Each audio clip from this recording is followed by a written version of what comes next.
शादेश कुंभ राशि कुंभ लगन वालों, शनि की 7.5 का द्वितीय दौर आपको चल रहा है और मंगल का परिवर्तन आपके जीवन में महामंगल करने के लिए आ गया है।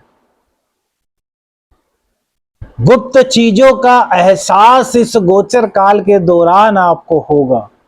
पूर्वानुमान आपका जागृत हो जाएगा।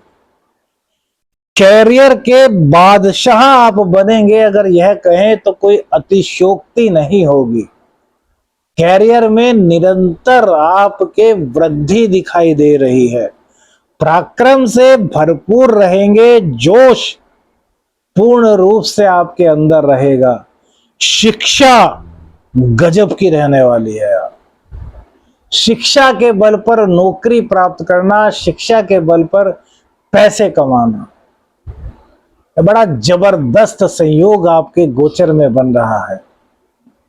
संतान पक्ष थोड़ा सा जिद्दी होगा तो प्यार से समझा लीजिए, गुस्सा मत दिखाइए।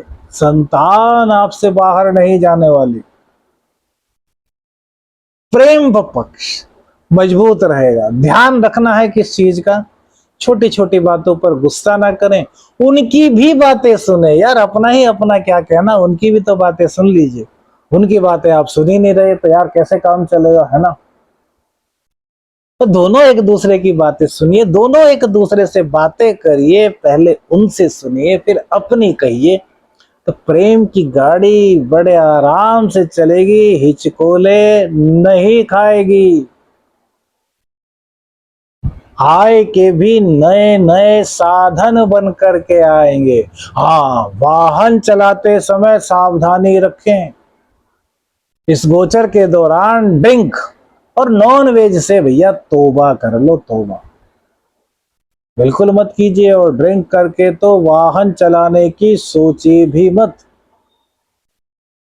अन्वेषण के कार्य में लगे हैं, बहुत बेहतर।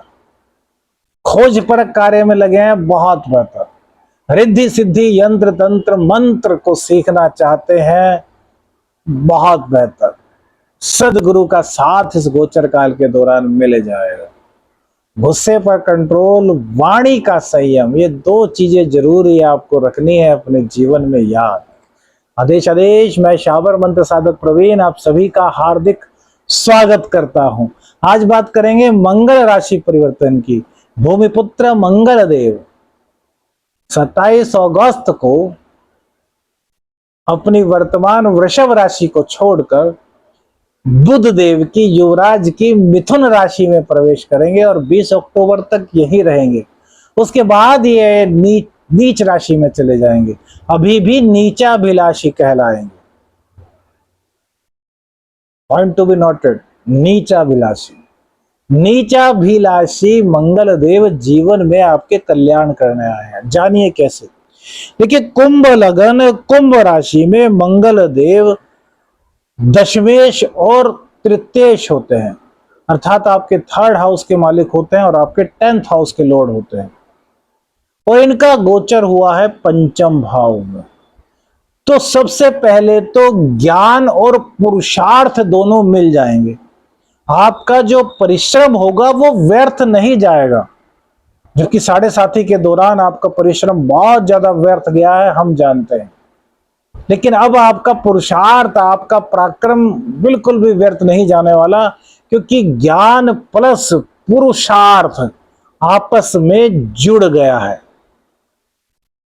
अब तक ज्ञान ऐसे था, पुरुषार्थ ऐसे था, दोनों एक दूसरे को मिल नहीं पा रहे थे। एक इधर से निकल रहा था, एक इधर से निकल रहा था। अब ऐसा नहीं होने वाला। अब ज्ञान का साथ मिलेगा पुरुषार्थ को, पुरुषार्थ का साथ मिलेगा ज्ञान को, जो कि आपके सफल व्यक्तित्व की पहचान बनने वाला है। ऊर्जा से आप भरपूर रहेंगे। किसी भी तरह का कोई भी जोखिम लेने से आप नहीं चूकेंगे, लेकिन वो जोखिम आपके ज्ञान के आधार पर होगा। ऐसा नहीं कि मैं बलशाली हूं तो बैल मुझे मार, नहीं। आप पहले से ही एक पूर्वानुमान लगा लेंगे कि यार यहां जाऊंगा तो ऐसा हो सकता है, इसको ऐसा करूंगा तो ऐसा हो सकता है, ये कार्य करूंगा तो इसका फल ये हो सकता है। और उस ज्ञान को अपने पुरुषार्थ के साथ मिला करके पॉजिटिव रिजल्ट आप इस गोचर काल के दौरान प्राप्त करेंगे। मंगल देव चूंकि पंचम हाउस में बैठे हैं तो ज्ञान का विस्तार आपके होगा, उच्च शिक्षा के आप भागी बनेंगे, शिक्षा में पिछड़ेंगे नहीं, आगे बढ़ेंगे और बढ़ते जाएंगे इस गोचर काल के दौरान। शिक्षार्थियों के लिए, विद्यार्थियों के लिए यह गोचर सर्वश्रेष्ठ है, क्योंकि आपके अंदर पराक्रम भी होगा, आपके अंदर सीखने की ललक भी होगी, आपके अंदर आगे बढ़ने की भावना भी होगी और कामयाब बनने का आपका उद्देश्य भी होगा। इसलिए ये सभी चीजें पॉजिटिव वे में चलेगी। कोई भी नेगेटिव थॉट्स इस दौरान आपके माइंड को नहीं छू सकेगा। संतान पक्ष अच्छी रहेगी, लेकिन वो थोड़ी जिद्दी होगी। मंगल क्या है? जिद्दी भी है, वो स्वाभिमानी है, तो जिद है उनके अंदर।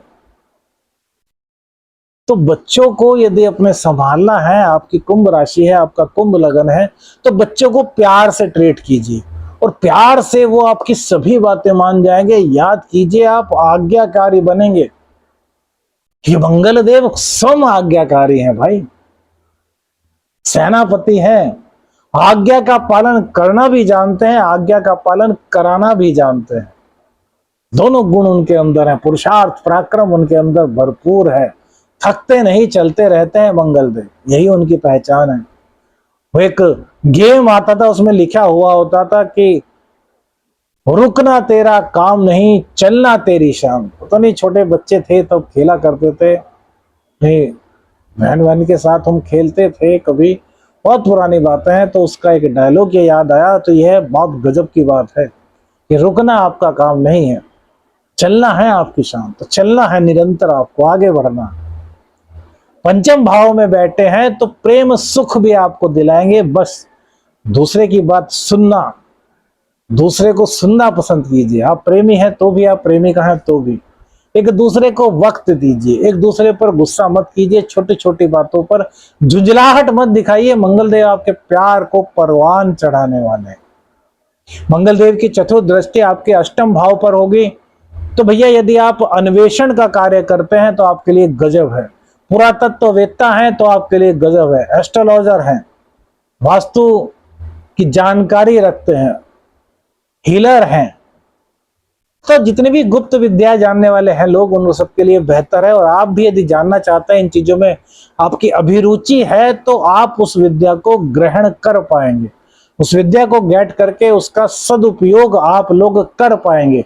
और जो लोग सदुपयोग करना चाहते हैं वो ही इन विद्याओं को ग्रहण करें, क्योंकि यदि कोई ऐसा व्यक्ति भी इस विद्या को सीख ले जिसके कि वो लायक नहीं, तो उसका कैलकुलेशन बिल्कुल फेल होने लगता है धीरे धीरे। कुछ दिन तो उसे यूनिवर्स ऊपर चढ़ा देती है, लेकिन फिर ऐसा डाउन मारती है उसको कि वो ऊपर चढ़ ही नहीं पाता। तो इस चीज का आपको ध्यान रखना। एक और चीज का ध्यान, वाहन चलाते समय बहुत सावधानी रखनी। ड्रिंक, नॉनवेज का परित्याग इस गोचर काल के दौरान करें तो बहुत अच्छा है। ड्रिंक आदि करके वाहन बिल्कुल भी नहीं चलाएं, इस बात का विशेष ध्यान रखें। मंगल देव की सप्तम दृष्टि आपके 11वें भाव पर होगी और 11वें भाव के स्वामी चतुर्थ स्थान में बैठे हैं। तो नए नए इनकम के रिसोर्सेज आपके बनवाएंगे। आपको कई ऐसे रास्ते मिलेंगे जहां से कि आप इनकम कर सके। हो सकता है साइड बिजनेस कोई मिल जाए, हो सकता है कोई साइड जॉब मिल जाए, पार्ट टाइम जॉब मिल जाए, कुछ भी, मतलब कहीं ना कहीं से इनकम के रिसोर्सेज आपके बढ़ेंगे। इनकी उच्च दृष्टि पड़ेगी 12वें भाव पर, यहां गजब होगा साहब। विदेश से संबंधित आपके सभी कार्य बनेंगे। अपनी शान और शौकत पर भी आप थोड़ा खर्च करेंगे। विदेश में नौकरी, विदेश में शिक्षा, विदेशी कंपनी में नौकरी, बड़े आराम से आपके पास चलकर आ रही है। मतलब कहने का कि मंगल देव आपको छप्पड़ फाड़कर देने के लिए तैयार हैं। क्या सावधानी रखनी है? गुस्सा नहीं करना, शॉर्ट टेम्पर नहीं होना, वाहन चलाते समय सावधानी रखनी है। ये उपाय करके मंगल देव का सभी मंगल आपके जीवन में प्रवेश करेगा। बस उसको प्रवेश कराने के लिए जो शर्तें हैं उनका ध्यान रखना होगा। अब किसी के मंगल यदि कुंडली में नीच के हैं या फिर मंगल ऐसे भाव में है जहां पर कि आपको उचित या फिर पॉजिटिव प्रभाव उनका नहीं मिल पा रहा, तो क्या उपाय करें? तो भैया मंगलवार और शनिवार में सुंदरकांड का पाठ आपको करना ही करना है। यह तो आप अपने पल्ले गांठ बांध दीजिए। शनिदेव वक्री चल रहे हैं, आपकी मुसीबतों को कम किया, मंगल देव आपके जीवन में खुशियां ला रहे हैं, लेकिन साढ़े साथी तो भैया रहेगी। साढ़े साथी के प्रभाव को तो दूर करना है ना। सुंदरकांड का पाठ। और अब मंगल का उपाय। मंगल का क्या उपाय करें? देखिए, छुआरे ले लीजिए, 11 छुआरे, उनको एक लाल कपड़े में रखिए, अपने मंदिर में जाइए, हनुमान जी की प्रतिमा के समक्ष दीपक जलाइए और वो 11 छुआरे किसी, पहले प्लेट रखिए, प्लेट में लाल कपड़ा बिछाइए और उस पर फिर 11 छुआरे रख दीजिए और फिर लाल आसन पर बैठ करके कम से कम 54 बार कर सकते हैं तो बहुत बढ़िया। 27 बार तो कम से कम आपको करना ही होगा। हनुमान चालीसा का पाठ करना होगा। मुंह बंद रखिएगा, अंतर मन से जाप करना है और जब जाप पूरा हो जाए तो उन छुआरों पर फूंक मार देनी है। फिर हनुमान जी से, श्री चंद्र जी से, माता जानकी से आज्ञा लीजिए कि हे माँ, हे श्री राम, हे हनुमान जी, मैं मंगल दोष निवारण के लिए यह उपाय कर रहा हूं। आप आज्ञा दें कि मैं इस पोटली को ग्रहण करके अपनी तिजोरी में रख सकूं और जितनी भी नेगेटिव मेरे जीवन में है वो सब हट जाए और मैं पूरी तरीके से पॉजिटिव हो जाऊं, हर कार्य पॉजिटिव हो जाए। और फिर इस श्री राम जी का नाम लेते हुए, माता सीता का नाम लेते हुए, बजरंग बली को याद करते हुए इस पोटली को उठाइए तो कलावे से इसको ऊपर से बांध दीजिए और अपनी तिजोरी में रख लीजिए और रोजाना धूप दीप दिखाते रहिए। देखिए मंगल देव का कृपा कैसे मिलता है, धन की आमद अच्छी हो। आदेश आदेश अलख निरंजन। हर हर